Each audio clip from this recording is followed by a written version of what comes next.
Perkenalkan, saya Pasca Sisri Apriliani, NIM 46 2018 134. Dan saya Novi Oktariano, NIM 46 2018 132. Di sini kami akan melakukan praktikum tentang RW, Feeding, dan circulation. Selamat menyaksikan. Selamat menyaksikan.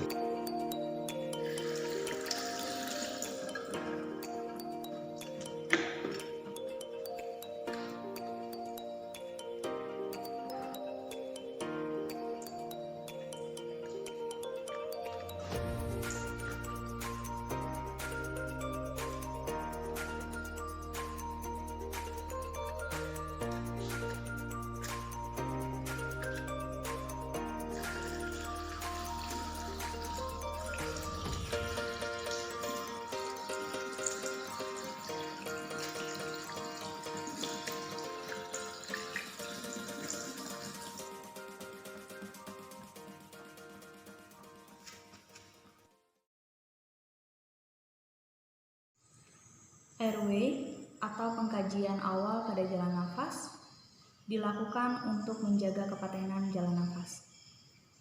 Ada dua hal yang dapat dilakukan untuk memposisikan pasien guna menjaga kepatenan jalan nafas, yaitu yang pertama, head tilt assessment.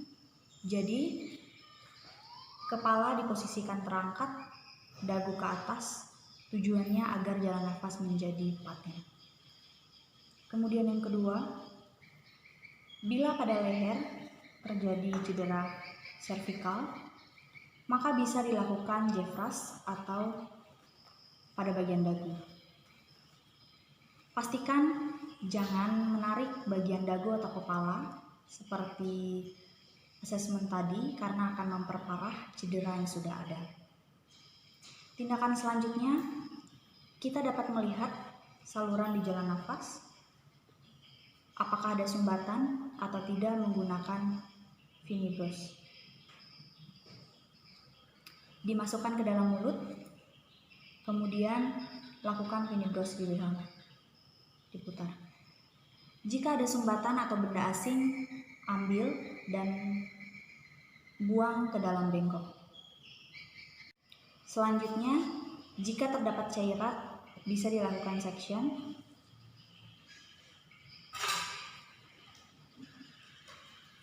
Konsepnya steril, karena itu perlu menggunakan pinset steril.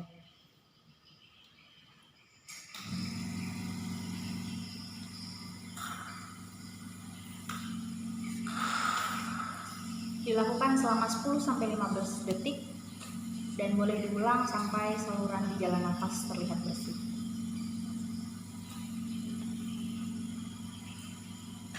Oke, cukup. Setelah dilakukan suction, dilakukan pemasangan opak. Tujuannya untuk membuka jalan nafas. Kemudian memasang mask dan memastikan ada oksigen.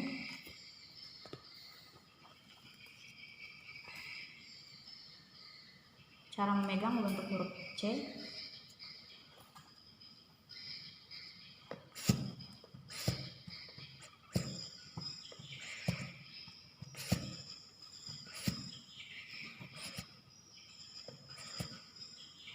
Dilakukan sebanyak 30 kali per menit.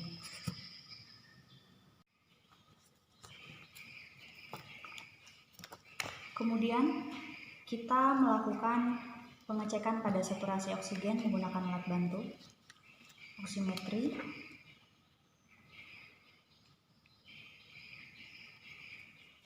Karena pasien menunjukkan saturasi oksigen 85 dan saat diraba ada nadi tapi tergolong lambat dan lemah, maka dilakukan tindakan intubasi. Keluarkan opak,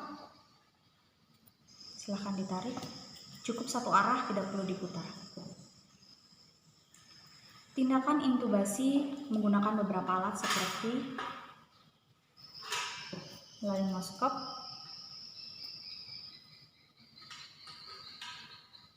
kemudian NTT, spuit 5 cc, gel, dan bagging untuk oksigen. Tindakannya, yang pertama masukkan laryngoscope ke dalam mulut, letakkan di atas lidah dan diangkat ke atas. Kemudian masukkan selang NTT mengikuti saluran atau jalan nafas.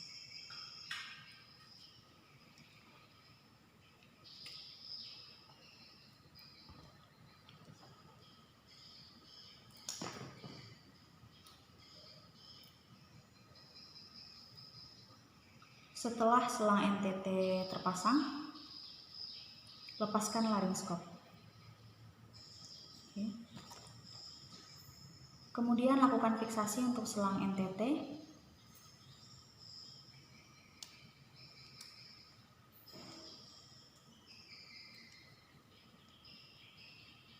Pastikan kita sudah mengambil udara menggunakan squid 5 cc.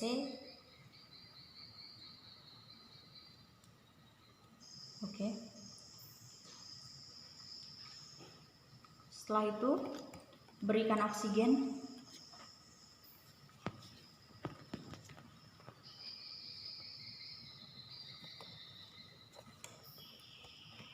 Dipompa sebanyak 30 kali per menit.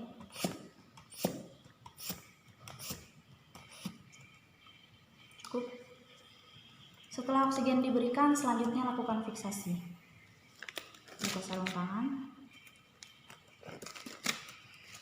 buang ke bengkok, fiksasi menggunakan plester.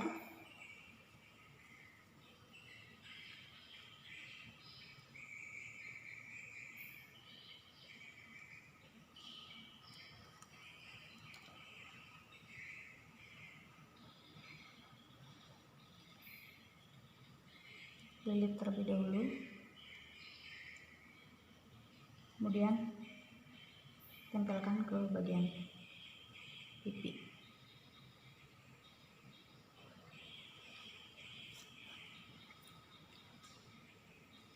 Selang NTT disambungkan ke ventilator.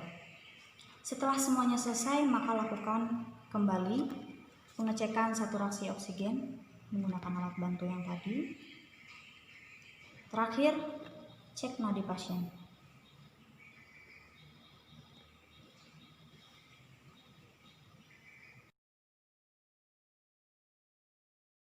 Yang pertama, menggunakan saturasi oksigen.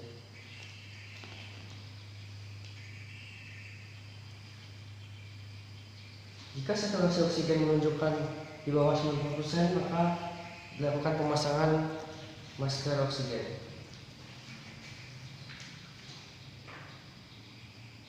Lalu yang selanjutnya evaluasi, kita perhatikan dulu apakah ada gerakan di daerah dada. Kemudian auskultasi.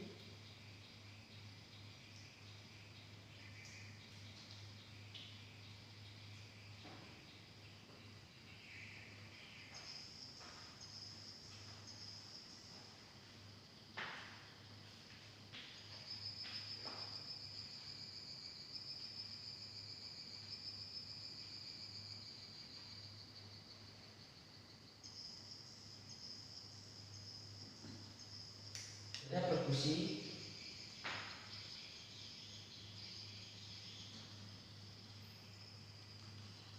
lalu palpasi.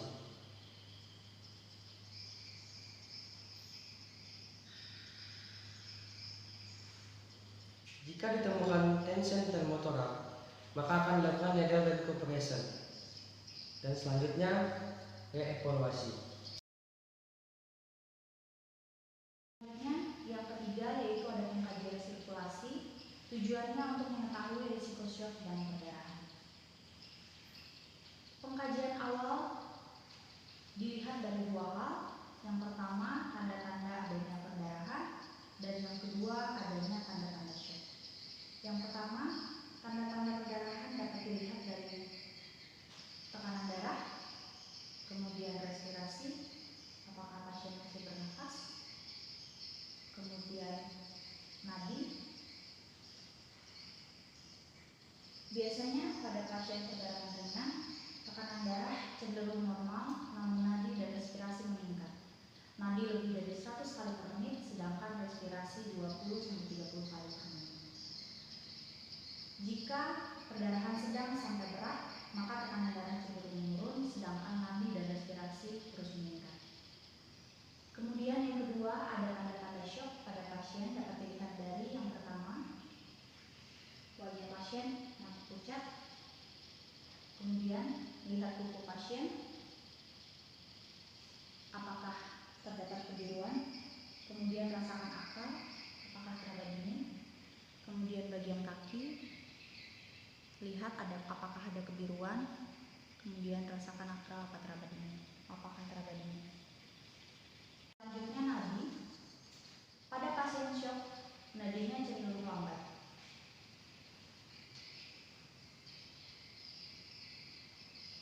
Jika lemah dan tidak terasa, cek bagian nadi lain. Kemudian pada kasus shock, resiko shock, kita dapat melihat apakah ada pendarahan pada kaki atau tangan.